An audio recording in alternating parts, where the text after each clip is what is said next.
Last month, we got the news of a heartbreaking story about a 12-year-old kid named Tamir Rice, who was gunned down by police when he was playing with a toy gun.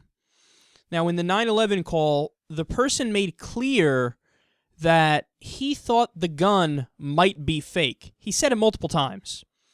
But when the cops showed up, they gunned him down in literally under 2 seconds. They just pulled up, got out, fired, killed him. No questions, no commands, no assessing the situation. They just pulled up, killed him.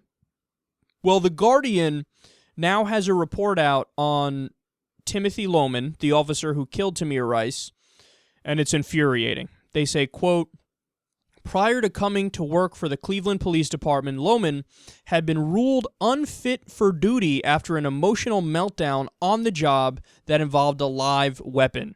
Lohman arrived at a weapons training session in late 2012 despondent over a breakup with his girlfriend.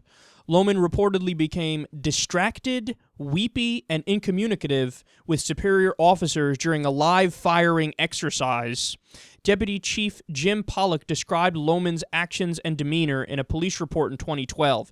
He said the following, quote, he could not follow simple directions, could not communicate clear thoughts nor recollections, and his handgun performance was dismal.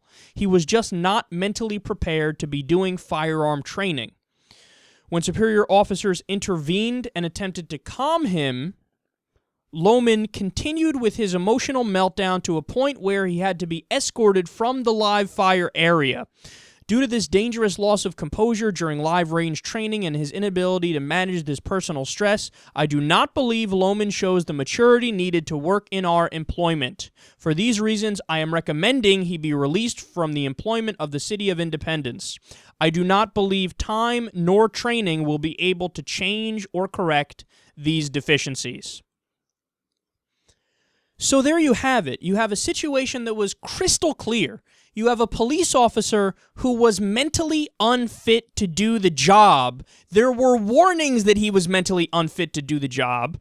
Higher up said he's unfit to do the job, but he was on the job, and then it resulted in the death of a 12-year-old kid playing with a toy gun. Now understand, maybe the situation would be different if he was playing with the toy gun and they waited more than 2 seconds to kill him. But they didn't. Again, they didn't assess the situation. He didn't figure out what was going on.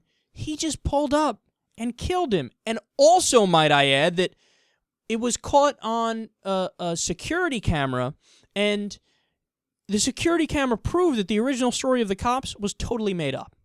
They made up that he was like waving the gun in their faces and he was threatening them or something, and then they gunned him down. Total nonsense. The security camera shows, granted that it's far away when it happens, but the security camera clearly shows they pull up, get out, within 2 seconds, fire, and kill the kid.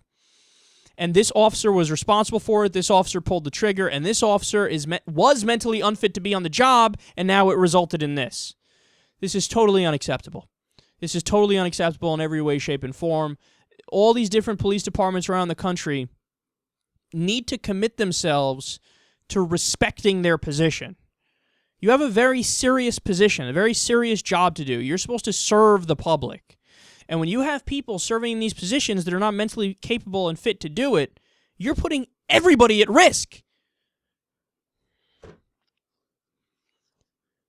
But they're not going to do anything to try to change this, I bet. There's going to be no policy, no review at a federal level or at a state-by-state thing. It's not going to happen, and then there's going to be another situation where somebody gets gunned down, and there's no attempt to de-escalate the situation, and we'll all just move along because it's another day in America when a police officer kills an unarmed young black man.